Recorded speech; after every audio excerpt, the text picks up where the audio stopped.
সে কোন বন্ধু বলো বেশি বিশ্বস্ত, কার কাছে মন খুলে দেয়া যায়, কার কাছে সব কথা বলা যায়, হওয়া যায় বেশি আশ্বস্ত।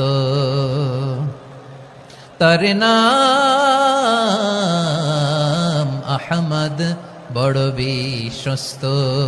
সে কোন বন্ধু বলো বেশি বিশ্বস্ত, কার কাছে মন খুলে দেয়া যায়, কার কাছে সব কথা বলা যায়, হওয়া যায় বেশি আশ্বস্ত। তার নাম আহমদ, বেশি বিশ্বস্ত।